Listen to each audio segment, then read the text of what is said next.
আসসালামু আলাইকুম। সবাই কেমন আছেন? আশা করি সবাই ভালো আছেন।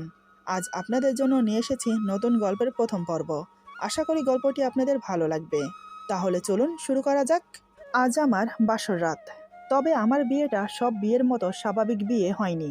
খুবই ব্যতিক্রমভাবে হয়েছে। আমার স্বামী এখনো পর্যন্ত আমার মুখ দেখেনি, এমনকি আমিও না। কিন্তু দুই অচেনা মানুষের আজ বাসর রাত। এই বাসর রাতেই আমাদের প্রথম দেখা হবে।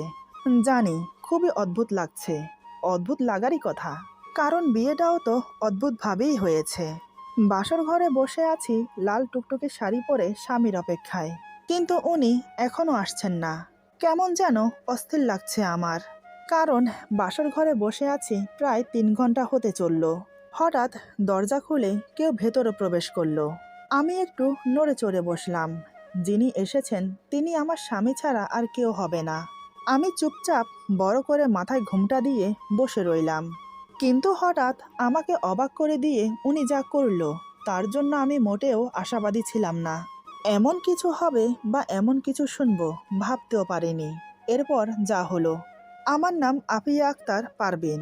আমার নামটা বিশেষ একজন মানুষের নামের সাথে মিলিয়ে রাখা হয়েছে। সেটা ক্রমশ প্রকাশ্য। ফ্যামিলিতে মা বাবা, বড় 2 ভাই, দাদা দাদু, ছোট কাকা আর আমি আছি। বড় ভাইয়া 2জন বাবার চালের আড়ত দেখাশোনা করে, আর মার্কেটে 4-5টা দোকান আছে, সেগুলো ছোট কাকা। আর বাবা মাঝে মাঝে সবখানে গিয়ে তদারকি করে। আমি পড়াশোনা করি।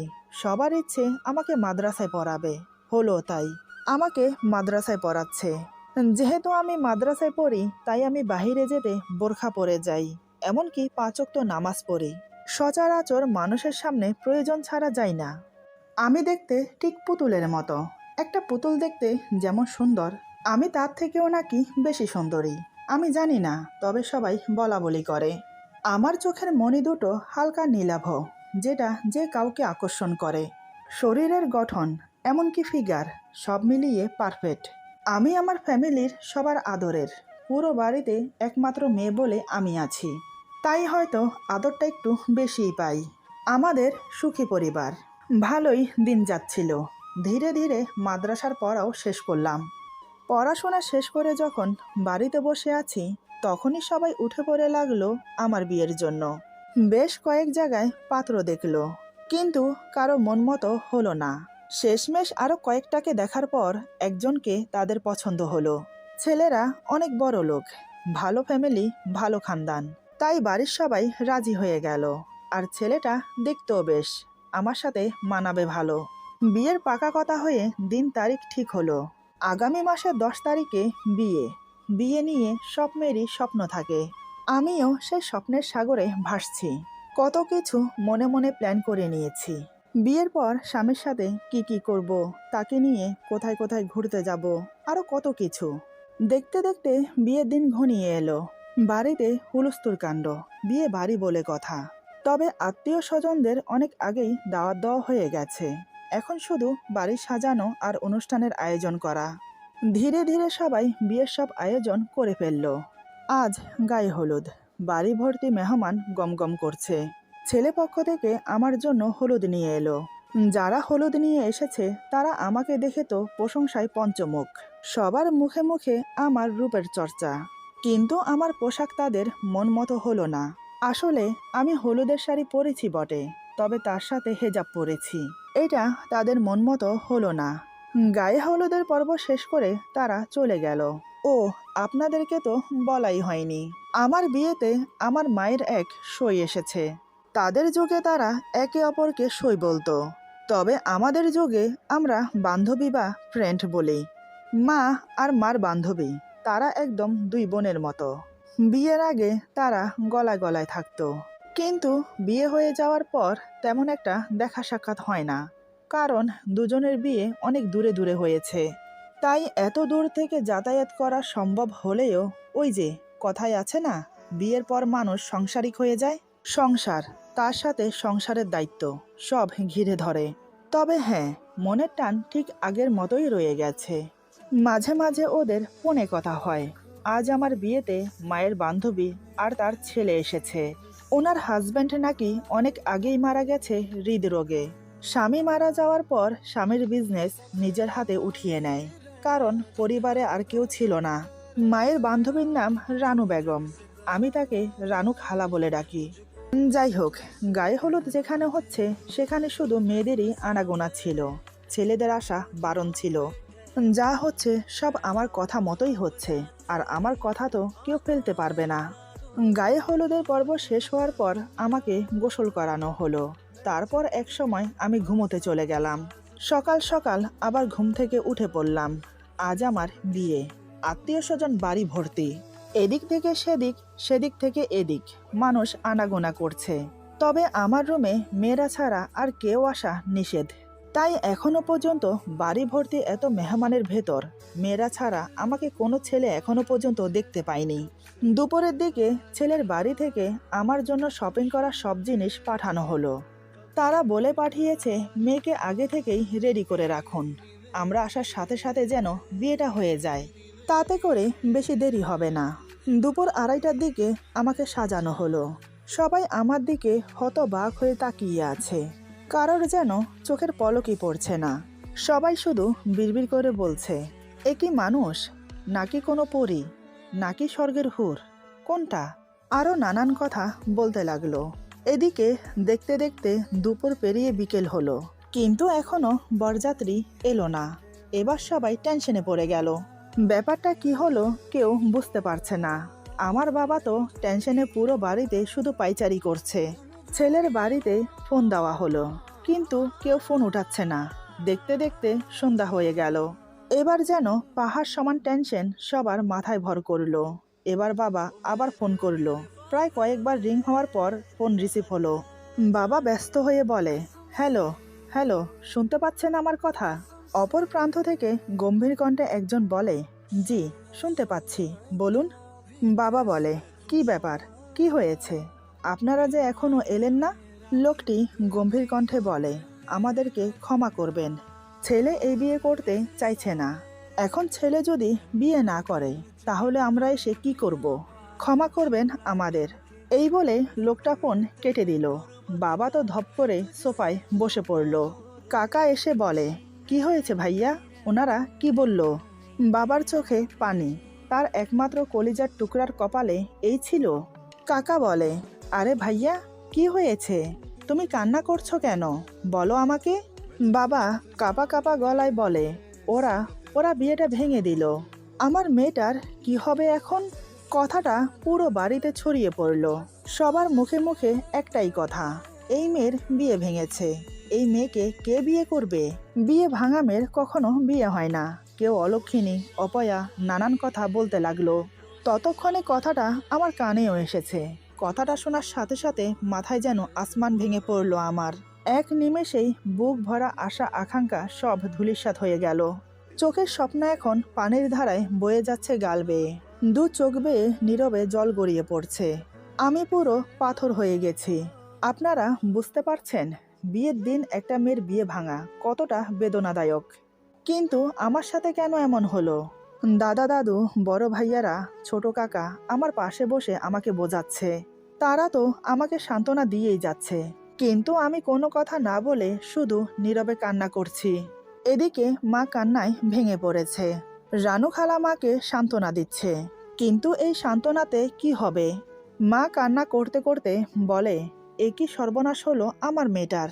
আমার মেয়েটির সমাজে মুখ দেখাবে কি করে? লোকে তো এখন ছি ছি করবে দেখলেই। এতক্ষণে তো মনে হয় পাড়া শুদ্ধ সবাই জেনে গেছে। কি হবে এবার আমার? আমার মেয়েটার জীবন যে শেষ হয়ে গেল। আরো নানান কথা বলতে লাগলো। এদিকে মার কথা শুনে আর কান্না দেখে রানু খালা চিন্তায় পড়ে গেল। উনি কি করবেন ভেবে পাচ্ছে না। মার পাশে বসে অনেকক্ষণ ভাবলেন।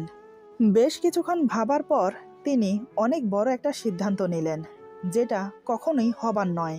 তিনি মনে মনে সিদ্ধান্তটা ভেবে মাকে বলে, দেখ, এ অবস্থায় ভেঙে পড়া চলবে না, মনে সাহস রাখতে হবে। তোরা যদি এভাবে ভেঙে পড়িস তাহলে মেয়েটিকে সামলাবি কি করে? কথাগুলো বলে আবার চুপ হয়ে গেল। বেশ কিছুক্ষণ পর আবার বলে, আমি না একটা সিদ্ধান্ত নিয়েছি। জানি না আমার কথাটা শুনে তুই কি রিয়েক্ট করবি। আসলে আমি বলতে চাইছি আমার ছেলের সাথে পারভিনের বিয়ে দিতে। রানু খালার কথা শুনে মা অবাক হয়ে চোখ বড় বড় করে তাকিয়ে থাকে। রানু খালা বলে, আমি জানি তুই আমার কথা শুনে কেন অবাক হচ্ছিস। বয়সের পার্থক্যটা নিয়ে ভাবছিস তো? আমি জানি তোর মেয়ের থেকে আমার ছেলে 1 বছর 6 মাসের ছোট। এই সামান্য পার্থক্যটা কিছু যায় আসে না। যদি তোরা রাজি থাকিস তাহলে আমি আমার ছেলের সাথে তোর মেয়ের বিয়ে দিতে পারি, এতে আমার কোনো আপত্তি নেই। মা বলে, যদি তোর ছেলে বিয়ে করতে না চায় তখন? রানু খালা মুচকি হেসে বলে, ও আমার ছেলে, ওকে কিভাবে রাজি করাতে হবে সেটা আমি খুব ভালো করেই জানি। মা বলে, তাহলে আমি ওর বাবার সাথে কথা বলি। এই বলে মা রুম থেকে বেরিয়ে গিয়ে বাবা এবং অন্যান্য সবাইকে ব্যাপারটা জানালো। সবাই খুশি মনে সহমত জানালো। ছেলে বয়সে ছোট, তাতে কি হয়েছে? ছেলে দেখতেও তো বেশ, যেমন লম্বা তেমন তার ফিগার, এমনকি তার গায়ের রং, চেহারাটা খুবই আকর্ষণীয়। মোট কথা সব মিলিয়ে পারফেক্ট। আর আর্থিক অবস্থাও ভালো, তাই কারোর কোনো আপত্তি থাকার কথা না। সবাই এটা ভেবে খুশি হলো যে মেয়ে কলঙ্কের হাত থেকে বাঁচবে। সবাই যখন রাজি হয়ে গেছে তখন আমারও আপত্তি থাকার কথা ছিল না। এই সময়টা আপত্তি জানানোর সময়ও না। তবে বয়সটা নিয়ে মনের ভেতর একটা সংকোচ ছিল আমার। যাই হোক, অন্যদিকে রানু খালা তার ছেলের হাত ধরে ছাদে নিয়ে গেল। ওনার ছেলে বলে, আরে মা, তুমি আমাকে এভাবে ছাদে কেন নিয়ে এলে? কি হয়েছে? রানু খালা বলে, দেখে জিলু, আজ তোকে আমার একটা কথা রাখতে হবে। হ্যাঁ, রানু খালার ছেলের নাম মোহাম্মদ জিল্লুর রহমান জিলু। এখনও পড়াশোনা করে, এই তো এবার বিএ এক্সাম দেবে। বয়স আর কতটুকুই হয়েছে। যাই হোক, মায়ের কথা শুনে জিলু বলে, বলো কি কথা? রানু খালা বলে, আগে আমাকে কথা দে, তোকে আমি যেটা করতে বলবো তুই সেটা করবি। জিলু বলে, আরে মা, আগে বলো তো কি করতে হবে? রানু খালা বলে, তুই কিন্তু আমাকে কথা দিয়েছিস, তুই আমার কথা রাখবি। জিলু বলে, রাখার মতো কথা হলে নিশ্চয়ই রাখবো, বলো কি? রানু খালা জিলুর হাত শক্ত করে ধরে বলে, বাবা, তুই পারবিনকে বিয়ে কর। মায়ের কথা শুনে জিলুর মুখ হাঁ হয়ে গেল। বিনা মেঘেই যেন ওর মাথায় বজ্রপাত হলো। কয়েক মিনিটের জন্য সাইলেন্ট হয়ে গেল সে। মার দিকে একদৃষ্টে তাকিয়ে থাকে। জিলু বিশ্বাসই করতে পারছে না যে ওর মা ওকে এই কথা বলছে। রানু খালা বলে, কিরে বাবা, তুই মায়ের কথা রাখবি? দেখ বাবা, আমি ওদেরকে কথা দিয়ে ফেলেছি। তুই একটা কথা ভেবে দেখ, তুই যদি মেয়েটিকে বিয়ে করিস তাহলে মেয়েটি কলঙ্কের হাত থেকে বেঁচে যাবে। ওর পরিবারের সম্মানহানি হবে না। এমনকি আমি তাদেরকে জবান দিয়েছি, আমার জবানটা থাকবে। তুই রাজি হয়ে যা বাবা, আমি বলছি, আমি তোকে বলছি। তুই পারবিনকে বিয়ে করে ঠকবি না। খুব ভালো একটা মেয়ে, এমন মেয়ে আজকাল পাওয়া যায় না। মার কথা শুনে জিলু মায়ের হাত থেকে হাত ছাড়িয়ে নিল। জিলু বলে, মা, তুমি কি বলছো? তুমি জানো তুমি যা বলছো সেটা কোনোদিনও সম্ভব না। কিভাবে কি বলছো তুমি? আমি জাস্ট ভাবতে পারছি না। আরে, কাউকে জবান দেওয়ার আগে আমাকে জিজ্ঞেস করার প্রয়োজন ছিল আমি এই বিয়ে করতে রাজি কিনা। সরি মা, আমি এই বিয়ে কোনোদিনও করতে পারবো না। মেয়েটিকে এখনো পর্যন্ত আমি দেখলামও না, দেখতে কেমন তাও জানি না। তবে তুমি তো জানো মেয়েটি আমার থেকে বয়সে বড়, তাহলে কিভাবে কি হয়? নিজের বয়সের থেকে বড় একটা মেয়েকে বিয়ে করব আমি? তুমি এটা ভাবলে কি করে? না মা, আমি এ বিয়ে করতে পারবো না, আমাকে ক্ষমা করো। রানু খালা অনেকক্ষণ বোঝালো ছেলেকে, কিন্তু না, জিলুর একটাই কথা, সে এ বিয়ে করবে না, মরে গেলেও না। অনেক বোঝানোর পরেও যখন জিলু রাজি হচ্ছে না, তখন রানু খালা এমন একটা কথা বলল যেটা শুনে জিলু বাধ্য হলো বিয়েটা করতে। হঠাৎ রানু খালা বলে, তুই যদি এই বিয়ে না করিস তাহলে তুই আমার মরা মুখ দেখবি। এই ছাদ থেকে লাফিয়ে নিজের জীবন দিয়ে দেব আমি। মার মুখে একথা শুনে জিলু পাথরের মূর্তির মতো মায়ের মুখের দিকে তাকিয়ে রইল। নিজের মাকে যেন চিনতে পারছে না আজ। জিলু নিচের দিকে তাকিয়ে জোরে একটা নিঃশ্বাস নিয়ে বলে, ঠিক আছে, আমি এই বিয়ে করব, কিন্তু মা, আমি তোমাকে হারাতে পারবো না। ছেলের কথা শুনে রানু খালার মুখে হাসি ফুটে উঠল। তিনি এবার ছেলেকে বুকে জড়িয়ে নিলেন। ছেলের কপালে একটা চুমু খেয়ে বলে, আমি জানতাম তুই আমার কথা রাখবি। তুই যে আমার ছেলে, চল বাবা, সবাই অপেক্ষা করছে আমাদের জন্য। তারপর আর কি, জিলুর সাথে আমার বিয়ে হলো। বিয়ের পর রানু খালা বলে, বিয়ে যখন হয়ে গেছে তাহলে এবার আমরা বাড়ি ফিরে যেতে চাই। ও, এখন তো উনি আমার খালা নেই, শাশুড়ি মা হয়ে গেছে। শাশুড়ি মার কথা শুনে কেউ আর আপত্তি করলো না। সবার থেকে বিদায় নিয়ে গাড়িতে গিয়ে বসলাম। যেহেতু আমি মাথার ঘুমটা বড় করে রেখেছি, তার উপর ওড়নাটি একটু মোটা কাপড়ের, তাই আমার মুখ দেখা যাচ্ছে না। মা বাবা নিজের ফ্যামিলিকে ছেড়ে যাচ্ছি, চোখের জল আর বাদ মানছে না। নীরবে শুধু চোখের পানি ফেলে যাচ্ছি। এদিকে আমার পাশে আমার শাশুড়ি মা বসে আছে, কারণ জিলু গাড়ি চালাবে, এটা তাদের নিজস্ব গাড়ি। জিলু গাড়িতে বসে খুব জোরে গাড়ির দরজা লাগালো। মোট কথা পুরো গাড়ি কেঁপে উঠেছে। শাশুড়ি মা বলে, বাবা একটু আস্তে। আমি তো চুপচাপ বসে আছি। গাড়ি চলতে শুরু করলো। প্রায় 1.5 ঘন্টা গাড়ি চড়ার পর শ্বশুর বাড়িতে এসে পৌঁছেছি। এদিকে গাড়ি বাড়ির ভেতরে প্রবেশ করার পর জিলু গাড়ি থেকে নেমে সোজা বাড়ির ভেতরে ঢুকে গেল। আমার শাশুড়ি মা আমাকে নিয়ে গাড়ি থেকে নেমে এলো। আমাকে নিয়ে বাড়ির ভেতরে প্রবেশ করে দোতলার একটা রুমে আমাকে নিয়ে গিয়ে বলে, এটা হচ্ছে তোদের রুম। শোন মা, বিয়েটা যখন আচমকা হয়ে গেছে তাই সবকিছু মানিয়ে নেওয়ার চেষ্টা করবি, বুঝতেই তো পারছিস। এরপর শাশুড়ি মা আমাকে আরও অনেক কিছু বুঝিয়ে চলে গেল। আমি খাটের উপর বসে আছি। আজ আমার বাসর রাত। এদিকে আমি অপেক্ষমান স্বামীর জন্য। অন্যদিকে জিলু ছাদে গিয়ে খোলা আকাশের নিচে দাঁড়িয়ে আকাশের পানে চেয়ে ভাবতে লাগলো নানান কথা। কি থেকে যে কি হয়ে গেল কিছুই বোধগম্য হচ্ছে না ওর। এদিকে আমি অপেক্ষা করতে করতে ঝিমোচ্ছি। রাত এখন কয়টা বাজে তাও জানি না। ঘুমটা উঠিয়ে ঘরের চারিদিকে দেখতেই দেয়ালে টাঙানো ঘড়ির দিকে চোখ পড়ল। রাত এখন 1টা বাজে। ঘড়ির টাইম দেখে একটু অবাকই হলাম। পাক্কা 3 ঘন্টা বসে আছি আমি, কিন্তু ওনার আসার নামগন্ধ নেই। ব্যাপারটা কি ঠিক বুঝলাম না। আরও বেশ কিছুক্ষণ পর হঠাৎ দরজা খোলার শব্দ হলো। ঘরের দরজা খুলে যিনি প্রবেশ করেছেন তিনি আর কেউ নয়, আমার স্বামী। এবার আমি একটু নড়ে চড়ে বসলাম। জিলু রুমে প্রবেশ করে জোরে দরজা লাগিয়ে দিল। দরজা লাগানোর শব্দে আমি খানিকটা কেঁপে উঠি। উনি আমার সামনে এসে আমাকে অবাক করে দিয়ে সামনে থাকা টি টেবিলে জোরে একটা লাথি মারলো। লাথি মারার সাথে সাথে টেবিলটা কাত হয়ে পড়ে গেল। সাথে টেবিলের উপরে রাখা পানির জগ আর গ্লাস পড়ে ভেঙে গেল। এতক্ষণে আমার যা বোঝার আমি বুঝে গেছি, মানে এই বিয়েতে ওনার সম্মতি ছিল না। কিন্তু তাহলে আমাকে বিয়ে করলো কেন? আমি ঘাবড়ে না গিয়ে স্বাভাবিক থাকার চেষ্টা করলাম। এবার জিলু আমাকে অবাক করে দিয়ে বলে, আপনি তো বড়ই ধূর্ত, একটা হাঁটুর বয়সী ছেলের সাথে বিয়ে করে নিলেন। লজ্জা বলতে কিছু আছে আপনার? আমি বললাম, আপনি আমাকে ভুল বুঝছেন, আসলে ব্যাপারটা তা না। জিলু বলে, তাহলে কি? আপনি জানেন আপনি আমার থেকে বয়সে বড়। আমি এখনো কলেজে পড়ি, আপনার সাথে আমার যায়? আপনার বর আপনাকে বিয়ে করেনি, তাই আপনি আমার গলায় ঝুলে পড়লেন। আরে, বিয়ে বাড়িতে কি আর কাউকে পাননি? আমাকে কেন শুধু শুধু ফাঁসির মঞ্চের আসামি বানালেন?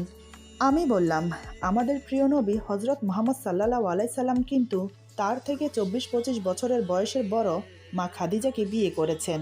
মা খাদিজা ছিলেন বিধবা। তিনি যখন পেরেছেন তাহলে আপনি কেন পারবেন না? আপনার যখন বিয়েতে সম্মতি ছিল না তাহলে বিয়ে করলেন কেন? না করলেই পারতেন।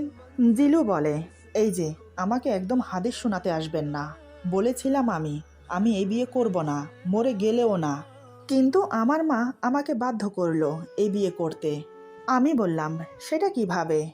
জিলু বলে, উনি আমাকে সুইসাইডের হুমকি দিয়েছে। আমি যদি এই বিয়ে না করি তাহলে ওনার মরা মুখ দেখব। আমি আমার মাকে অনেক ভালোবাসি, তাকে আমি কোনোভাবেই হারাতে চাই না। তাই বাধ্য হয়েছি আপনার মতো মেয়েকে বিয়ে করতে। আমি বললাম, যা হবার হয়ে গেছে। আপনি একবার আমার ঘুমটা উঠিয়ে আমাকে দেখুন, যদি আপনার রাগ কমে যায়। জিলু বলে, আপনাকে দেখার কোনো ইচ্ছেই আমার নেই। আমি তো এটা ভেবে পাচ্ছি না, বয়সে বড় হয়েও আপনি আমার মতো একটা ছোট ছেলেকে কেন বিয়ে করলেন? আরে, আপনি তো অন্তত না করতে পারতেন। আমি বললাম, দেখুন, আমাকে নিয়ে বিবেচনা করার আগে আপনি আমাকে একবার দেখুন।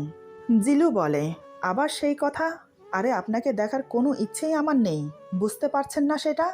আচ্ছা, আপনার বিয়ে ভাঙলো কেন? আমি বললাম, জানি না আমি। জিলু বলে, কোনো আপনার জন্য নয় তো? মানে এমনও তো হতে পারে আপনার চরিত্র ভালো না। নিশ্চয়ই কোনো ছেলের সাথে কিছু করতে গিয়ে ধরা খেয়েছেন। আমি বললাম, আপনি কিন্তু আমার ব্যাপারে না জেনে এমন মন্তব্য করতে পারেন না। আপনি